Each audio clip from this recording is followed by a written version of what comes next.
Hello everyone, आज हम present simple tense करेंगे। इसके स्ट्रक्चर को भी पढ़ेंगे एग्जांपल्स के साथ। पॉजिटिव सेंटेंस स्ट्रक्चर कैसे बनता है, नेगेटिव सेंटेंस स्ट्रक्चर कैसे बनता है इसका, और इंट्रोगेटिव सेंटेंस स्ट्रक्चर इसका कैसे बनता है। तो चलिए शुरू करते हैं। पहले प्रेजेंट टेंस सिंपल टेंस क्या होता है। The present simple tense expresses the habits, general, truth. It uses the base form of.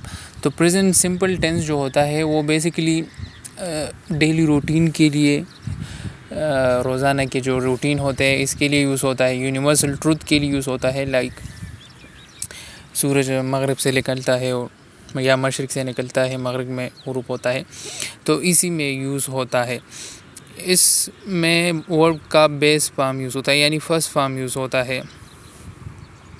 Things that universally or permanently true in daily routines and habits of daily life। वही बात है कि universally यानी जो दुनिया मानती है वो सब चीज़ें इसमें आते हैं।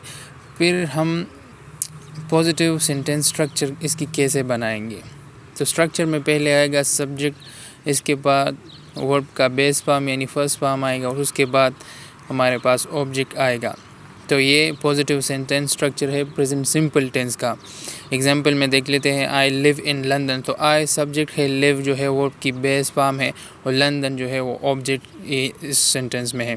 दे live in London, he lives in London, और शी लिव्स इन लंदन। यहाँ पर आप एक बात ज़रूर याद रखिए कि वर्ब के आखिर में एस और ई एस तभी यूज़ करेंगे जब हमारे पास ही, शी और इट हो और सब्जेक्ट में, रादर देन इसके अलावा जो है उसमें एस और ई एस यूज़ नहीं करेंगे। लाइक आप एग्जांपल में देख लेते हैं। तो शी लिव्स और आई लिव, तो आई और दे जो है ये प्रोनाउन है, वो प्लूरल प्रोनाउन है, तो इसके साथ ई एस या एस नहीं लगाएंगे, लेकिन शी और ही के साथ ई एस लगाएंगे या एस लगाएंगे, लाइक आप देख सकते हैं।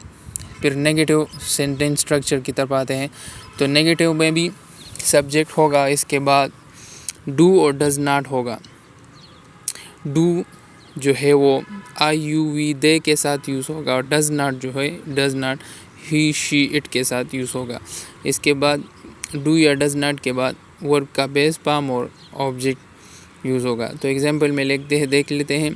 आई डू नॉट वर्क, तो यहाँ पर आई जो है वो एक सब्जेक्ट है, डू नॉट लगाया गया है, वर्क ऑब्जेक्ट यूज़ हुआ है। We do not walk, she does not work and he does not work. तो यहाँ पर आपने सिर्फ डू नॉट और डज़ नॉट में फ़र्क जानना है कि डू नॉट जो है वो आई यू वी दे के साथ यूज़ होता है, और डज़ नॉट जो है वो शी, ही, शी और इट के साथ यूज़ होता है। आपने ये मेन पॉइंट इस नेगेटिव सेंटेंस स्ट्रक्चर में आपने ये मेन पॉइंट जो है वो याद रखना है। अगर आप इसमें आगे पीछे हो गए तो आपका सेंटेंस स्ट्रक्चर या सेंटेंस जो होगा वो इनकरेक्ट होगा, करेक्ट नहीं होगा। आप एग्जांपल भी देख सकते हैं। फिर हमारे पास है इंट्रोगेटिव या क्वेश्चन सेंटेंस स्ट्रक्चर। तो यहाँ पर डू और डज को आगे लिया है, सब्जेक्ट को ज़रा सेकंड नंबर पर पुश किया है, वर्ब की बेस फॉर्म वही लेगी, ऑब्जेक्ट लास्ट में, और इसके साथ क्वेश्चन मार्क भी लगेगा। Do you work, so do हमारे पास जो है आ गया है, यू सब्जेक्ट है, वर्ब जो है वो base form of the verb है। डू दे वर्क वही है, डज ही वर्क और डज शी वर्क। तो यहाँ पर आपने डू और डज को लाजमी इसको करेक्ट करना है, कंफ्यूज नहीं होना। डू जो है